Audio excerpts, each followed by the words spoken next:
Actually first நான் விஜயகாந்த்னா எனக்கு பிடிக்கவே பிடிக்காது. ஆனா எப்ப எனக்கு அவர் பிடிக்க ஆரம்பிச்சுச்சோ, அப்புறம் அவரை தவிர வேற யாரையுமே என்னால நேசிக்கவே முடியல. எப்படி எனக்கு அவர் மேல அபிமானம் வந்தது அப்படின்னா, 15 வருஷம் ஆச்சு நான் சினி ஃபீல்டுக்கு வந்து.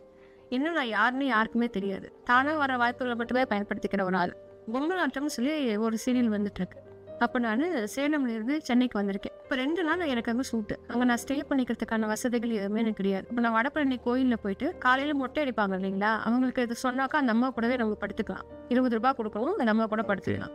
ஆனால் சாப்பாடு கிடைக்காது. ஒரு நாள் என்னால் மேக்ஸிமம் பட்னியோடு இருக்க முடிஞ்சது. அடுத்த நாள் காலையில் அந்த யூனிட்ல இருந்தவங்க ஒருத்தவங்க சொன்னாங்க, கோயம்பேடுல விஜயகாந்த் சார் வந்து உங்க மண்டபத்தில் வந்து எப்போ போனாலும் உங்களுக்கு சாப்பாடு கிடைக்கும், நீங்கள் அங்கே போய் சாப்பிடுனே ஒரு நாள் ஃபுல்லாகவே பட்டியே கிடக்குறீங்க அப்படின்னு சொன்னாங்க. நான் அங்கேருந்து நைட்டு ஒரு 8 மணி 9 மணிக்கு ஷூட் முடிச்சுட்டு கோயம்பேடுக்கு நடந்து வரேன். அப்போதான் சொல்கிறாங்க, இல்லைங்க மதியானம் மட்டும் தான் எனக்கு அங்கே சாப்பாடு போடுவாங்க, நைட்டு தான் கிடையாது அப்படின்னு சொல்லிட்டாங்க. எனக்கு அவ்வளோ ஒரு அழுகை வந்தது. நம்ம தேடி வந்து, ஏன்னா அப்போ சரியான இந்த அளவுக்கான ஒரு சோசியல் மீடியாவோட அவேர்னஸ்லாம் அப்போ கிடையாது இல்லையா, நமக்கு தெரியாது. அப்புறம் அடுத்த நாள் இதுக்காகவே மதியானம் நான் கிளம்பி வந்தேன். ஆனால் அன்னைக்கு நைட் நான் வந்து சேலம் போக வேண்டியது. வேற ஒரு ஆடிஷன் இருந்ததுனால நான் இருந்து வெயிட் பண்ணி அந்த சாப்பாடு சாப்பிடும்போது எனக்கு கடவுள் வந்து நேரில் சாப்பாடு கொடுத்தா எப்படி இருக்குமோ அப்படி இருந்தது. மண்டப கட்சி ஆமா, அப்போ அந்த மண்டபம் அவ்வளோ கம்பீரமா இருந்தது. ஆனால் இப்போ நம்மளுக்கு தெரியும்ல, அந்த ஒரு வேளை சாப்பாடு போட்ட அதுவும் கொடுமையான பட்னியில இருக்கும்போது அதுவும் ஒரு லேடிஸ்க்கு அதை எங்க போய் கேட்க முடியும்? பசிக்குதுன்னு யார்ட்டையும் சொல்லவும் முடியாது, கேட்கவும் முடியாது. எனக்கு தெரிஞ்ச ஒரு 7-8 முறை நான் ஒரு மண்டபத்தில் போய் சாப்பிட்டுருக்கேன். ஒரு பிரசாதத்தை விட அது அதிகம். பிரசாதமாவது உங்களுக்கு அளவு பார்த்து கொடுப்பாங்க,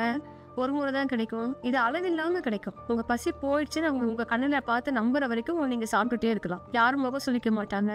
அவர்கிட்ட மட்டுமே அந்த அன்பு கிடையாது, விஜயகாந்தை நேசிக்கிற அத்தனை பேர்கிட்டயுமே அந்த அன்பை நீங்க பரிபூர்ணமா பார்க்க முடியும். எனக்கு விஜயகாந்தை பிடிக்கும். ஏன்னா திரைப்படத்தில் ஒரு அழகாக இருக்கணும், ஸ்டைலாக இருக்கணும், படிச்சிருக்கணும், டெக்னிக் தெரிஞ்சிருக்கணும். அப்படிங்கிறதுல எங்கள் வீட்டிலேருந்து போன ஒருத்தர் அப்படியே எங்கள் வீட்டிலேருந்து வெளியில் போனால் தெருவில் எப்படி நடிப்பார், கோவம் வந்தால் கோவம் வரும் அப்படிங்கிற ஒரு அந்த உடல் மொழி இருக்கு சொல்லுவாங்க. சிறந்த நடிப்புன்னா தன் உடலின் எல்லா பாகங்களையும் சேர்த்து நடிப்பு தான் நடிப்பு. எப்பொழுதெல்லாம் பசிக்கிறதோ அப்போல்லாம் போன இடம் ஒரே இடம், ராஜா பாதர் தெருவில் இருக்கிற விஜயகாந்த் இல்லம் தான். ராவுத்தரும் விஜயகாந்தும் அதை அந்த வீட்டுக்கு போனாலே எங்களுக்கு சாப்பாடு. அதை விட இன்னொன்று, வாழ்க்கையில் முகத்தில் பொய்யே இருக்காத ஒரே நடிகர் விஜயகாந்த் தான்.